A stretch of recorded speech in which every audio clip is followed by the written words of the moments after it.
Hi, welcome to Two Wheel, Oklahoma. Today we're going to take you down State Highway 80.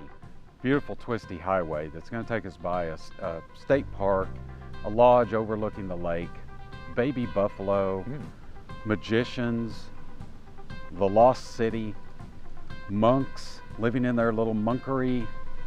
Monastery? Or monastery, Okay. whichever you want to refer to it. Sounds like fun. It's going to be. So come right along.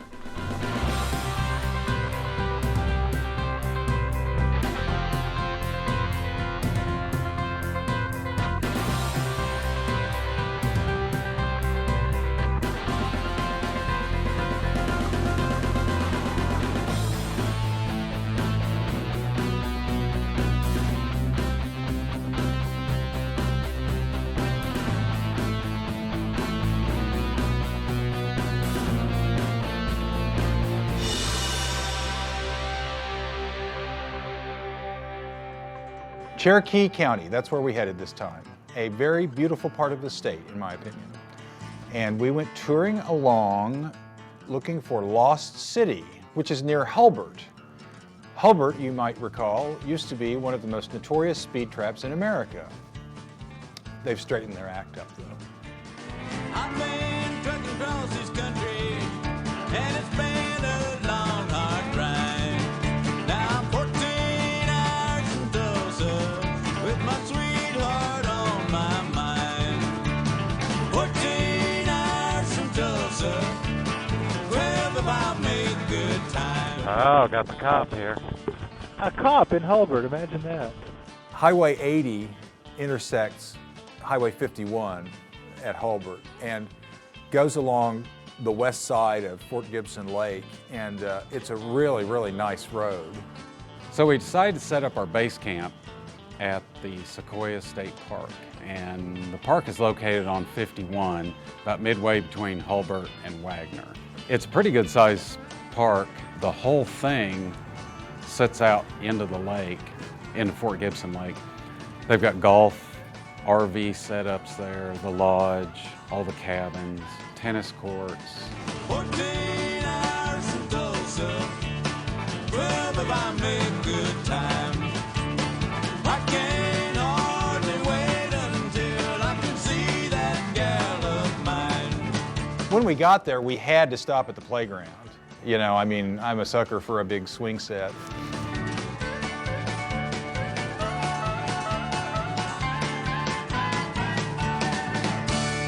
Hard to jump out of those things now, though. It doesn't work. It's kind of too tall or something.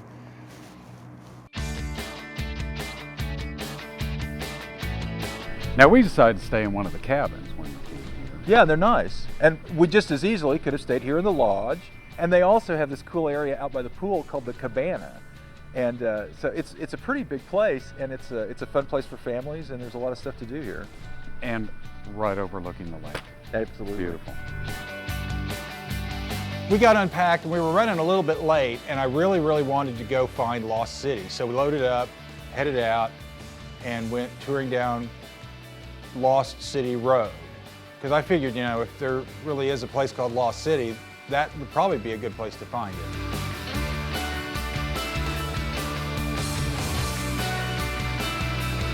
Are we on a pilgrimage?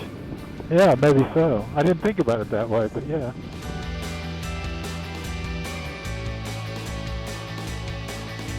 All the questions about Lost City, why is it called that? Did it get lost? Did people know where it is? Well, as we got there, we actually did get lost. None of our GPS wasn't working, the phones weren't working. I've never been as lost as I have been with a GPS. And of course, we didn't bring a map because, you know, we're travelers. We know why they call it Lost City Road now. I always thought it had to do with the city being lost. It doesn't. You go down the road and you get lost. Duh. We're adventuring. We don't get lost, we adventure. We found it! We found the Lost City! Is this our Raiders of the Lost Ark episode?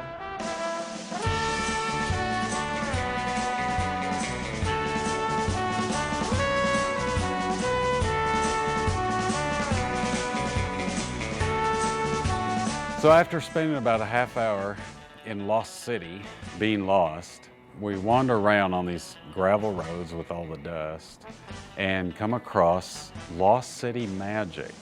And this is a father and son team of Cherokee conjurers. They're magicians.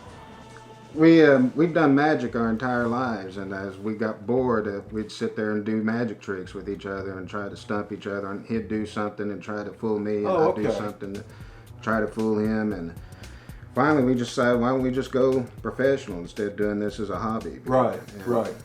And then you've worked in like some Cherokee history, I understand, and so it's almost kind of like an educational thing in a way. Yeah, it's part of our culture that we found that kind of died out. And as early as 1901, that the Cherokees used conjurers and magicians as part of their tribesmen.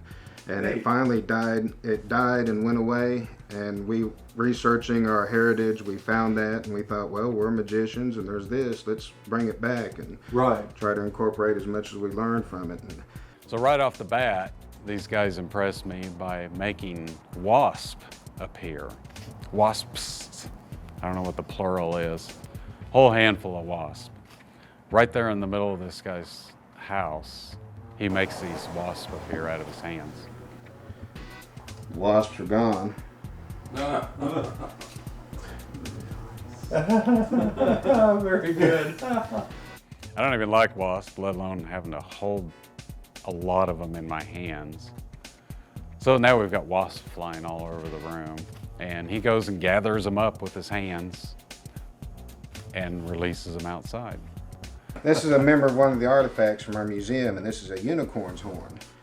And you've heard about the stories about knights and King Arthur and that kind of deal. The horn was really prized because they said that the royalty would take these horns because they believed that it would protect them from harm. Okay. But if you weren't pure at heart, then it wouldn't work. That was the downside to it. So a lot of people put their faith in it and ended up getting killed in battle. Right. So we're going to I don't like where this is going. So we're going to have you hold this, and you're just going to pick one of these two bags, and whichever one you pick, that's the one we're going to use. Okay. I like that one. You don't want to change your mind at all? I think no, that's my final answer. All right, we'll set that one aside, and all you have to do now is go ahead and set the horn down and place your hand there on the table. Okay. Now remember, I gave you the option of changing your mind. So Yes, let's see if this works. Oh, it was a feather. Okay. So that worked out well. We'll go ahead and take your hand back because everybody wants to know what was in the other bag.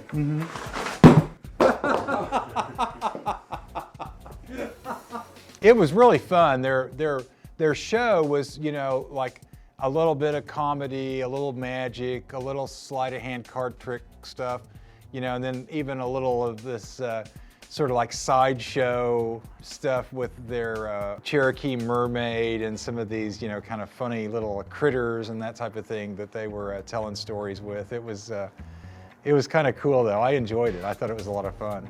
So if we sprinkled some holy water on a piece of paper, it'll turn to blood right there in front of that creature. And it'll also spell out the name of who its potential next victim would be. Oh, and there you go. We got a Rex. Oh my goodness. And the mark of a good magician is that a magician can do magic without props. So I have a penny, a dime, and a nickel in his hand. I want you to take two of them. Just go ahead and reach out and take any two. Okay, which ones did you take? There was a penny, a dime, and a nickel. The penny and the dime. Okay, we'll get rid of the nickel. Now give one back. I discarded one and you're going to discard one. Okay. Which one did you place in there? Penny. Penny? That's the one you're going to discard. Now I want you to flip the dime in the air and call it. Heads. Heads? In this envelope, I only have one card.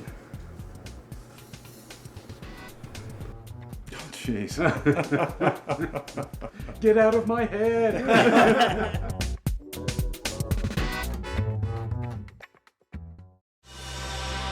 It was really fun discovering these guys doing a magic show, but it was getting kind of late in the day, and you know, we spent a lot of time being lost, so we decided we'd head on back to the state park and explore the lodge a little bit, and then maybe hit the hay in our cabana. We didn't stay in the cabana, actually.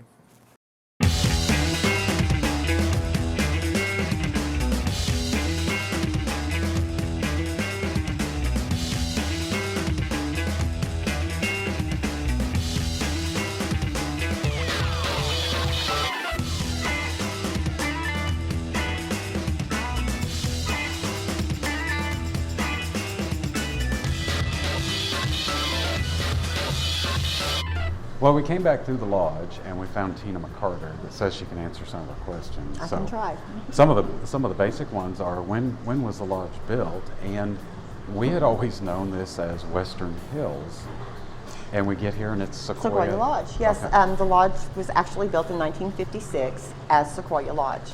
So originally it was Sequoyah Lodge, yes. Then they changed the name to Western Hills Guest Ranch, and it had stayed that way up until this last year. And they've gone back to the original name of Sequoyah Lodge. Which sits in Sequoyah State Park. Yes. And this is a beautiful lodge. I mean, I guess it's been updated and kept a little modern as far as the systems, but this looks very much like 56 architecture. Yes, it has, and that's their goal, is to keep it in its original state. Even with the improvements, they try to keep the decor original. Okay. Yeah, I guess I should say improvements. You've got a little more modern air conditioning Yes. and systems in place, but it's an ongoing process. Okay.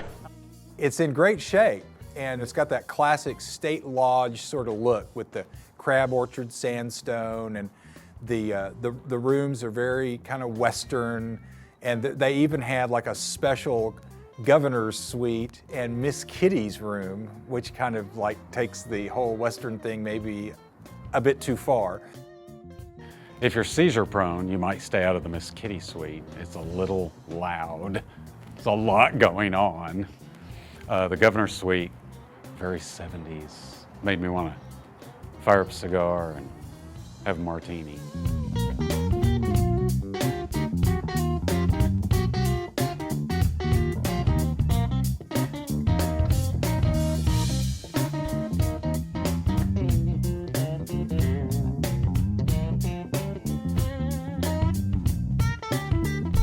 It warmed up to 58 degrees, so.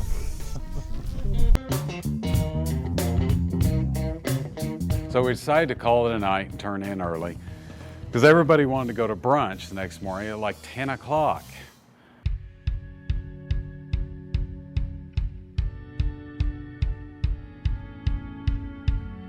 Can you spot Rex? No, Rex went out for a swim this morning. It's been a couple hours. He'll come back. He'll come back. I'm sure he'll come back.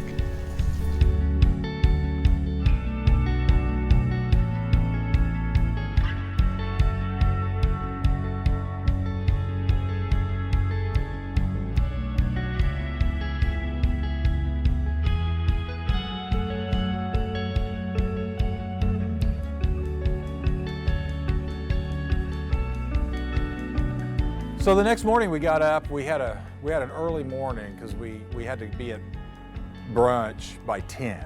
So that was kind of tight, but we were able to make it. And we headed down to the Canebrake.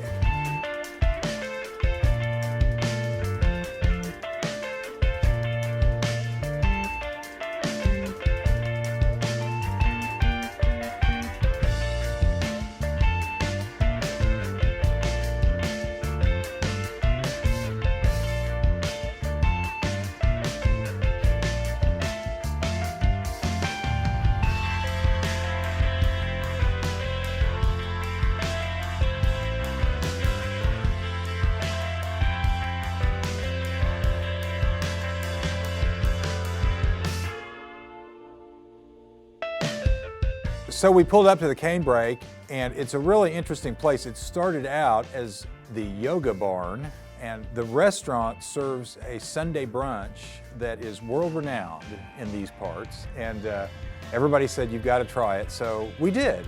And doggone it, they were right. It was really good. We get in there and I find the whole table spread out with this wonderful cuisine. everything from apple smoked bacon, pumpkin soup, roasted beets, the turkey and pear salad. I mean, it just went on and on and on. A real eclectic mix of dishes. And then you turn around when you think you're full and you're done, and he's got just as many desserts with the same kind of mixture of foods and fruits and creams and pies and you name it.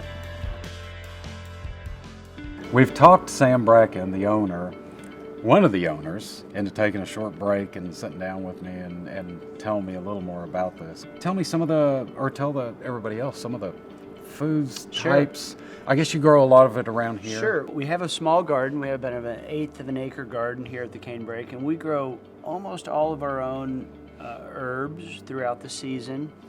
We grow all of our flowers for our tables. We have a small greenhouse that we kind of work through the winter with. From there, really consistently about 85% of our produce is within 100 miles. We definitely walk the talk when we talk about local stuff. Okay. I work with a number of Bixby farmers intimately. They grow things for us, our salads, our lettuces, our braising mixes, our green beans, our carrots, these things. And it's been a very successful relationship over the last 5 years. I like that. Tell me, how large of a place is this? What kind of a size Sure. plot of land are you sitting on? The Canebrake is on 220 acres. We are right on Fort Gibson Lake. We're just east of Wagner. We offer an adult experience, very casual. I'm an Okie. What I felt my home state needed, was a place for adults to disappear. We have a very extensive spa program. We have a yoga program. We have hiking and biking trails. It runs the gamut. I kind of wish, well, of course, after eating all this food, I wish we had time today to go relax and try that. Well, you could have a little breakdown on the motorcycle. Maybe I'll rent you a room. Or That is tempting. When you go there, you've got to look Sam up. Sam is hilarious. He was a blast to talk to. He told me what they're trying to do is to really bring something unique to Oklahoma. And I think they really have. You've got to stop in there, try out Lisa's yoga, and try out Sam's cooking, and take a look around the place.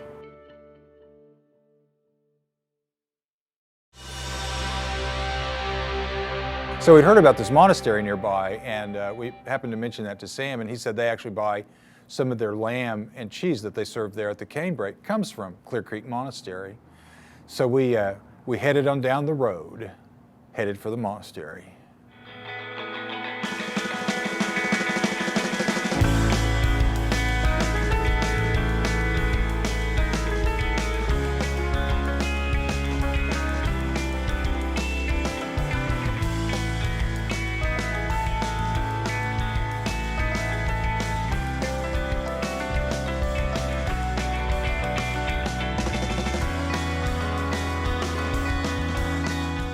Now, I wonder, of all the places on the earth, that they decide to come out and put a monastery outside of Hulbert, Oklahoma. Yes. I think we might ought to ask that question here in about 30 minutes. That's a question I need answered. Well, it's like a seclusion thing, and I think they probably achieved it. So we headed back through Lost City and all its wonderful gravel roads. And not getting lost this time, we did find this monastery. Really cool, really surprising. As you're pulling up to the monastery, we start seeing the monks in their robes, their handmade shoes, out there herding sheep with their staffs and building a wall. This was the real deal. Pull up to the building, and there we met Father Anderson outside. We finally found Clear Creek Monastery, and I'm here with Father Anderson, who is the abbot of the Abbey, as I understand. That's right. So what does that mean? You Well, run an the place? Abbey is a certain stage of monastic life when you get enough monks, you're an abbey. Before you're a priory, like Pryor, Oklahoma was the prior. Oh, An really? abbey is a full-fledged monastery, and the head is just the abbot. He's like, it really means father, like in Okay, I Hebrew, see. you know, it means like he's the father of the monastery. Okay. And I think what I want to ask is why here? Why in Oklahoma? the middle of Cherokee County. We were wondering too, but we say, well, God's providence has mysterious ways, and we just led us here. A lot of the monks here, the Americans, we have some French and others, but a lot of us are from the Midwest, from Kansas. Okay. And we spent time in France studying monastic life and wanting to bring it back to America, and it just worked out here. We looked in California, we had a place offered in Tennessee, but the Catholic Bishop of Tulsa really wanted us to come, and there was this beautiful property available, and we have friends around here, and it just worked out. Of course, we're in the heart of the Cherokee Nation, the good Cherokee people who came here from Georgia and places on the Trail of Tears, and so that's a big influence here too. Sure, sure. How many people live here? We have 43 monks. Okay. You know, we've got some other people who work for us, and then we have guests. Always have 5 to 10 guests. Really? We have Okay. a guest house for ladies and families too. A little Okay. further on, but men stay with us. Well, can we go take a look around inside? Sure. Great, cool. Let's go.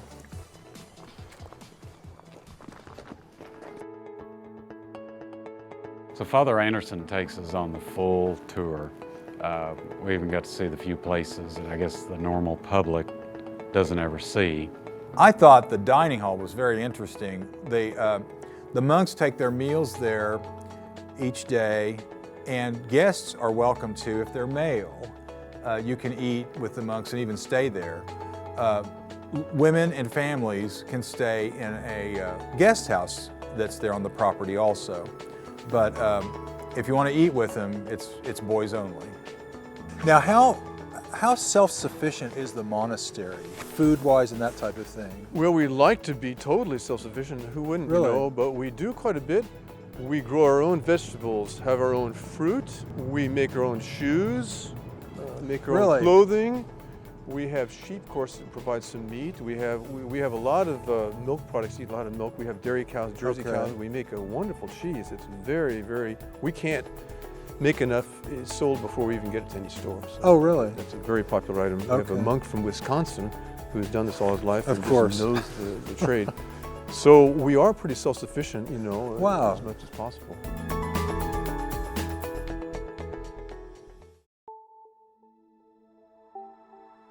Father Anderson told us that they have big plans there for the monastery. It's only about a third complete, and it takes them a long time to build anything because, I mean, they're really building it old world style. It's, to last 1,000 years. The sanctuary is partially complete, and we got to go inside of that, and it was really interesting. The design of the building is actually made so that the acoustics allow the Gregorian chants to be heard throughout the whole building. And my favorite part was the carvings on the outside. They're being done by an artisan from Arkansas who's actually carving them just like they did in the Middle Ages. I mean, it's fascinating. And of course, though, they have a gift shop. So that was fun. They actually sell the cheese that they make there and little wood knickknacks that they make and books and that type of thing. Well, Father Anderson, thank you so much for showing us around. Thanks for coming. It's a beautiful place here. And Anytime. And so you're saying that it's only a third done at this Only point? a third done, but Wow. we're in this, we're building for 1,000 years, so, we're not in any hurry. So you're in it for the long term. We're in the long term, you'd that's say. right. And fair warning, when you drop by the gift shop here, I understand the cheese is addictive. So It is, yes. Sounds great. Thanks a lot. All right, Pleasure thanks. meeting Come you. again. Be Thank careful on your bikes. We found out that Father Anderson is a reformed motorcyclist, used to own a Yamaha, for everybody betting out there, and does not think he is going to get another one, although we tried. After spending a good part of the day in the monastery, getting old for a tour, we knew we had to get back out and got on Highway 80 to finish our day down on Fort Gibson Dam.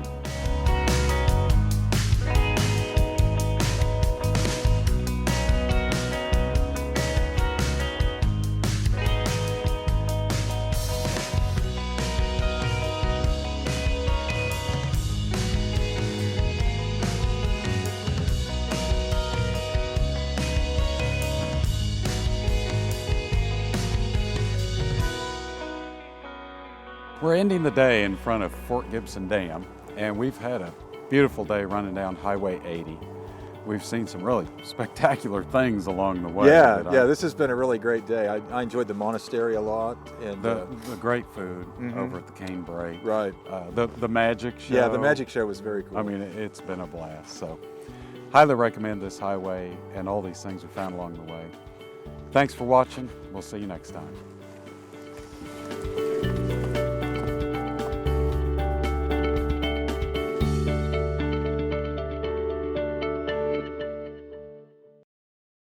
The Fort Gibson Dam is on Facebook. I like it. I like Fort Gibson Dam. Forever and ever. So the next morning, they come in and arouse me at arouse. That sounds bad. The camera truck, courtesy Jackie Cooper, Nissan, Tulsa, Oklahoma. Call 1-800-GET-TRUCKED. Get trucked. I think it's Joe Cooper Ford. I never got a picture of you all eating the cheese No. or cutting it. So tell me, is every month truck month in Oklahoma? It seems like it. I haven't checked December coming up, but I do know November is also truck month. What are we doing? We're posing for a picture. You don't have So